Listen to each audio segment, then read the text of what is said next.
الحمدللہ ماہ ربیع الاول جاری و ساری ہے اور گزشتہ چند جمعہ سے پیارے آقا علیہ السلام کی شان و عظمت کا ہم تذکرہ سماعت کر رہے ہیں۔ آج بھی ابتداءً پیارے آقا علیہ السلام کی شان و عظمت کا مختصراً تذکرہ سماعت کریں گے۔ اللہ کریم انشاءاللہ تبارک و تعالی ہم سب کو پیارے محبوب علیہ السلام کی سچی پکی محبت نصیب فرمائے، اور ساتھ ہی موجودہ جو صورتحال ہے آپ سب اس سے باخبر ہوں گے کہ آئے دن دین اسلام پر حملہ ہوتا رہتا ہے اور دشمنان اسلام دین اسلام کی شان و عظمت کو کم کرنے کی ناپاک سازشیں کرتے رہتے ہیں۔ مسلمانوں کے مبارک مقامات کو، مسلمانوں کے شعائر کو اور مسلمانوں کے دل کو ڈھارس پہنچانے کی ناپاک سازشیں کرتے رہتے ہیں، لیکن حقیقت یہ ہے کہ دین اسلام ہی وہ مبارک مذہب ہے کہ جس کا جھنڈا قیامت کے دن بھی لہرا رہا ہوگا۔ قیامت کے دن کوئی نہیں ہوگا۔ اسی کی طرف اشارہ کرتے ہوئے ہم ہر نماز میں رب تبارک و تعالی کا یہ پیغام سنتے ہیں۔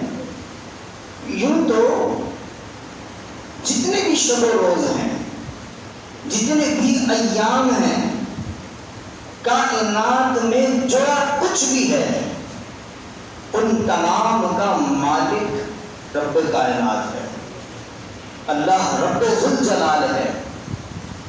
اس کے علاوہ کوئی مالک نہیں، وہی مالک ہے۔ لیکن پھر بھی روز قیامت کی طرف اشارہ کرتے ہوئے، روز قیامت کی اہمیت کو بیان کرتے ہوئے کہ دنیا میں تو کوئی نہ کوئی اپنی ملکیت کا دعویٰ کرتا ہے، دنیا میں کوئی کس شے کا مالک بنا بیٹھا ہے، کوئی کس شے کا بنا مالک بیٹھا ہے۔ دنیا میں کوئی نہ کوئی اپنی ملکیت کا دعوے دار ہے، لیکن جب ساری ملکیت ختم ہو جائے گی، جب سارے دعوے دار ختم ہو جائیں گے، جب سارے قبضے ختم ہو جائیں گے، جب سب کی شان و عظمت ختم ہو جائے گی، اس وقت صرف رب تعالیٰ کی ذات باقی ہوگی، اور اس دن صرف رب تعالیٰ کی حکومت ہوگی۔ اور سورہ فاتحہ میں اس کا مضمون کو بیان فرما دیا، مالکی یوم الدین، روز جزا کا مالک، کہ قیامت کے دن کوئی نہیں ہوگا، صرف رب تعالیٰ کی ذات ہوگی۔ تو قیامت کے دن صرف اور صرف رب تبارک و تعالیٰ کی حکومت ہوگی۔ رب تبارک و تعالیٰ کی بارگاہ سے جسے مقام ملے گا، جسے شان و عظمت ملے گی، وہ پیارے محبوب علیہ السلام کی ذات مبارکہ ہوگی، اور پیارے محبوب علیہ السلام کی ذات کے بعد پھر جسے مقام و مرتبہ ملنا ہوگا پھر ملے گا۔ لیکن رب تبارک و تعالیٰ کی ذات ایسی ہے کہ جس دن کی جانب رب تعالیٰ نے اشارہ کر کے فرمایا کہ میں روز جزا کا مالک ہوں، اس دن کسی کی ملکیت نہیں ہوگی، اس دن کسی کی حکومت نہیں ہوگی، صرف رب تعالیٰ کی حکومت ہوگی۔ اور اس کٹھن دن، مشکل ترین دن میں اگر کوئی ہستی رب تبارک و تعالیٰ کی بارگاہ میں کچھ عرض کرنے کی جسارت کرے گی تو وہ پیارے محبوب علیہ السلام ہی کی ذات مبارکہ ہوگی. کیونکہ جب قیامت کا دن ہوگا، سورج سوا نیزے پر ہوگا، آگ برسا رہا ہوگا، زمین تانبے کی ہوگی. آج تو پتھریلی زمین ہے، ڈامر والی زمین ہے، مٹی والی زمین ہے. سورج جب اپنی آب و تاب کے ساتھ چمک رہا ہوتا ہے، جب گرمی کی شدت ہوتی ہے، پاؤں زمین پر نہیں رکھا جاتا. تو اندازہ کیجئے آج سورج کروڑوں دور ہے، لیکن اس کے باوجود بھی سورج کی تپش کو برداشت کرنے کی ہمارے اندر طاقت نہیں ہے. اور قیامت کے دن سورج ہمارے بہت قریب ہوگا اور اس وقت تانبے کی دہکتی ہوئی زمین ہوگی. لیکن ایسے عالم میں رب تبارک و تعالیٰ کی بارگاہ سے حساب و کتاب کا معاملہ شروع نہیں ہو رہا ہوگا کہ جناب جنتی جنت میں چلے جائیں، جہنمی جہنم میں چلے جائیں. اس میدان قیامت میں بھی جس پر رب تعالیٰ کا خصوصی کرم ہوگا تو رب تبارک و تعالیٰ اس میدان میں بھی اپنے عرش کا سایہ نصیب فرما دے گا. لیکن جو گناہگار ہوں گے ان کے بارے میں تو بیان کیا گیا کہ ان کے جسم سے اتنا پسینہ بہے گا کہ وہ اپنے پسینے میں ڈوب رہے ہوں گے. ان کے جسم سے پسینہ بہ رہا ہوگا. ایسے وقت میں بھی جب لوگ انبیاء کرام علیہ السلام کے پاس جائیں گے، پیارے محبوب علیہ السلام سے خبر جتنے بھی انبیاء کے پاس امتیں حاضر ہوں گی، امتیں فریاد لے کر جائیں گی. ہر ایک نبی کی زبان پر یہی ہوگا اذهبوا الی غیری، آج کسی اور کے پاس جاؤ.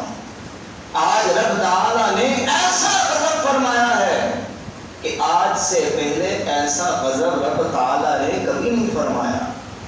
لہذا یہ لوگ در بدر ڈھونڈتے یہ پتہ معلوم کر لیں گے کہ کون ہستی ہے کہ جو رب تبارک و تعالیٰ کی بارگاہ میں سفارش کر سکتی ہے. کون سی وہ ہستی ہے کہ رب تبارک و تعالیٰ کی بارگاہ میں بات کر سکتی ہے.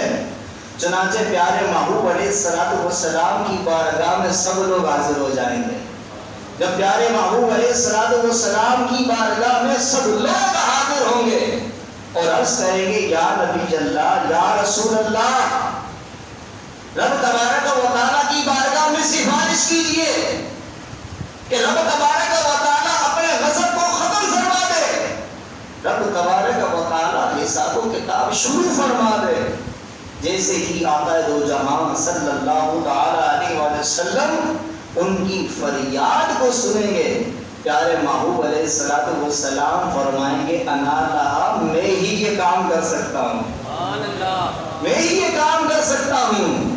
چنانچہ پیارے محبوب علیہ السلام جیسے ہی رب تعالیٰ کی بارگاہ میں سجدہ فرمائیں گے، پیارے محبوب علیہ السلام کے سجدہ کرنے کی دیر ہوگی، رب تبارک و تعالیٰ کی بارگاہ سے پیغام آئے گا ارفع یا محمد رأسک، اے محمد صلی اللہ علیہ وسلم اپنے سر مبارکہ کو اٹھائیے، اپنے سر مبارکہ کو اٹھائیے. فاشفع تشفع، آپ شفاعت کیجئے، آپ سفارش کیجئے، آپ کی سفارش کو قبول کیا جائے گا. تو پیارے محبوب علیہ السلام کی ذات ایسی ہے کہ قیامت کے میدان میں بھی رب تعالیٰ کی ذات کے بعد کسی کو مقام ملے گا تو وہ ہمارے نبی کو ملے گا.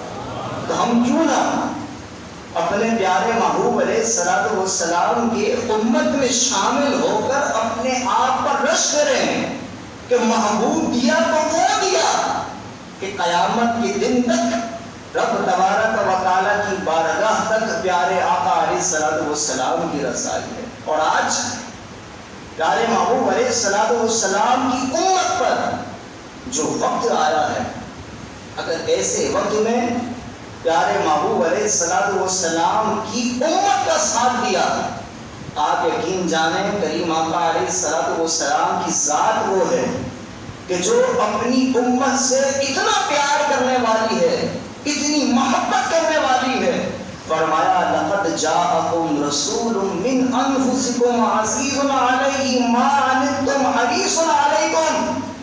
اس آیت مبارکہ کا محبت والا ترجمہ یہ ہے کہ تمہیں وہ محبوب دیا کہ جب تم تکلیف میں پڑتے ہو میرے محبوب کو رنج ہوتا ہے، میرے محبوب سے برداشت نہیں ہوتا کہ میرے محبوب صلی اللہ علیہ وسلم کی امت کو کوئی دکھ پہنچے.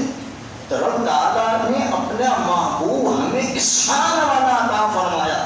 تو اگر آج پیارے محبوب علیہ السلام کی امت کو فلسطین میں ستایا جا رہا ہے، ہمارے قبلہ اول بیت المقدس پر حملہ کیا جا رہا ہے، تو ایک مسلمان کیوں خاموش رہے؟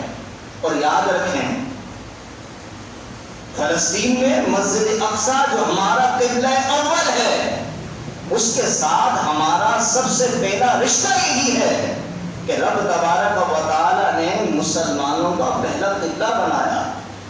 پیارے محبوب علیہ السلام کی خواہش پر، پیارے محبوب علیہ السلام کی رضا پر رب تبارک و تعالی نے خانہ کعبہ کو مسلمانوں کا قبلہ بنایا. لیکن اس سے پہلے جو مسلمانوں کا قبلہ تھا وہ بیت المقدس ہی تھا. اور بیت المقدس مسجد اقصی وہ عظمت و شان والا ہے، وہ عظمت و شان اور رفعت والا مقام ہے کہ قیامت تک مسجد اقصی کی تعریف بیان ہوتی رہے گی.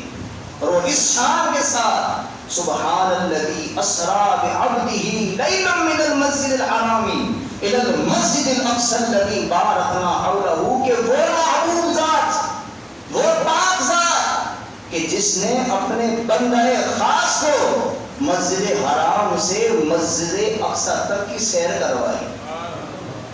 رب تبارک و تعالیٰ نے مسجد حرام سے مسجد اقصی تک کی سیر کروانے کا فرمایا کہ اپنے محبوب حضور سرور کائنات صلی اللہ علیہ وسلم کو رب تعالیٰ نے جو معراج کروائی، معراج کا جو سب سے پہلا بیان ہے، تو رب تبارک و تعالیٰ کی ذات سے یہی ہے کہ میرے اپنے محبوب کو جو سیر کروائی ہے وہ مسجد حرام سے مسجد اقصی تک کی سیر کروائی ہے.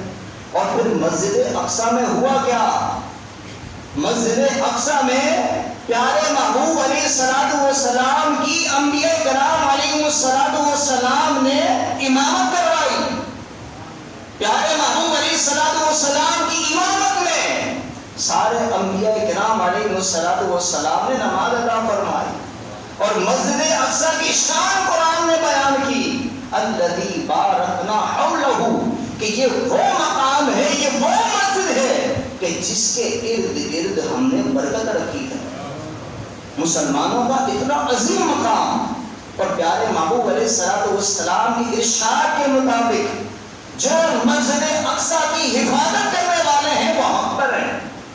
لہذا آج ملک پاکستان میں مسلمان جو نام کے بن کر اسرائیل کو آج بھی سپورٹ کر رہے ہیں، آج بھی فلسطینی مسلمان، ان کے بچے بڑے عورتیں جو آج شہادت کا جام نوش کر رہی ہے، اس کے باوجود بھی مسلمان اور مذہبی نمائندہ ہو کر اسرائیل کو سپورٹ کر رہے ہیں، ان کی حمایت کو بیان دے رہے ہیں. لہذا ہمارا مسلمان ہونے کا یہ سب سے پہلا حق ہے. اگر کسی دنیا کے کونے میں مسلمان اذیت میں ہے، مسلمان تکلیف میں ہے، تو ہم مسلمان ہونے کی حیثیت سے ان کے ساتھ تو بنے ہوں. اور افسوس کے ساتھ ہمارا ملک پاکستان اسلام کے نام پر تو بنا، لیکن جب اسلام پر حملہ ہوا، اسلام پر کسی نے انگلی اٹھائی، کسی نے آنکھ اٹھائی، تو اس کی آنکھ نہیں پھوڑی گئی، اس کی انگلی کو نہیں توڑا گیا. ملک پاکستان کے حکمران اور پاک فوج یہ ہمت تو کرے، یہ جسارت تو کرے، فلسطینی مسلمانوں کے ساتھ کھڑے ہونے کا دعویٰ تو کرے، ان اسرائیلی لوگوں کو، بدبختوں کو جواب دینے کی کوشش تو کرے، انہیں یہ بیان تو دے، یہ کہے تو صحیح کہ اگر اب تم نے ہمارے قبلہ اول کی طرف، فلسطین کی طرف انگلی اٹھائی تمہاری انگلی توڑ کر رکھ دیں گے. اور مسلمانوں کو یہ پیغام تو دے کہ کون مسلمان ہے جو اس معاملے میں ہمارا ساتھ دے گا. وہ کون سا مسلمان ہے جو آپ کا ساتھ نہیں دے گا؟ ہر مسلمان آپ کا ساتھ دینے کے لیے کھڑا ہوگا، کیونکہ مسلمان بزدل نہیں ہے. مسلمان شروع سے اپنی جان راہ خدا میں قربان کرتا ہوا ہے. اور یہ تو اس محبوب کی امت میں شامل ہے کہ اس نے یوسف پہ کٹی مصر میں انگشتیں دبا، وہاں پر تو اس نے یوسف پہ انگلیاں کٹی. لیکن ہم جس محبوب کا کلمہ پڑھتے ہیں، اس محبوب صلی اللہ علیہ وسلم کے چاہنے والوں کی شان یہ ہے کہ تیرے نام پہ سر کٹاتے ہیں مردان عرب. وہاں پر تو اس نے یوسف پہ انگلیاں کر رہی تھی، اور یہاں پر تو صرف پیارے محبوب کے نام پر گردنیں کٹنے کو تیار ہو جاتی ہیں. پیارے محبوب علیہ السلام کے خلاف کوئی بولے تو صحیح، یہ عاشق رسول اپنی جان نچھاور کرنے کے لیے تیار ہو جاتا ہے. تو اللہ کرے ہمیں ایسے غیرت مند حکمران ملیں، ہمیں ایسے غیرت مند لیڈر ملیں کہ جو ہر اسلام پر اٹھنے والی انگلی کو توڑنے کی طاقت رکھتا ہو. اور اللہ تبارک و تعالی ہمیں بھی ایسا حوصلہ اور جذبہ عطا فرمائے کہ اگر ہمیں راہ خدا میں اپنی جان کو قربان کرنے کی بات آئے تو ہم سوچیں نہیں، اپنے گھر والے کی طرف نہیں دیکھیں. آپ دیکھ لیجئے جو عاشق رسول ہے نا، وہ کبھی بھی پیارے محبوب کے نام پر، پیارے محبوب کے دین پر جان دینے سے ڈرتا نہیں ہے. سانحہ مشتر پار ہوا، میلاد مصطفیٰ کے جلوس میں دھماکہ ہوا. ان بدبختوں نے سمجھا کہ آپ ربیع الاول کا جلوس کم ہو جائے گا، پیارے محبوب کا میلاد کم ہو جائے گا. لیکن ہر سال پیارے محبوب کا میلاد بڑھتا گیا. اور اب تو سازش کی گئی مظلوم کے اندر، مسجد میں دھماکہ ہوا، جلوس میں دھماکہ ہوا. آپ دیکھیے گا انشاءاللہ اسی مقام پر اس بار سے بڑھ کر پیارے محبوب علیہ السلام کا میلاد منایا جائے گا. یہ بھولے دشمنان خدا مصطفیٰ کی کہ دشمنان خدا مصطفیٰ یہ سمجھتے ہیں کہ ہم پیارے محبوب علیہ السلام کا میلاد ختم کر دیں گے. انشاءاللہ پیارے محبوب علیہ السلام کا میلاد تو قیامت تک منایا جاتا رہے گا. اللہ کریم ہم سب کے ایمان کی حفاظت فرمائے. وما علینا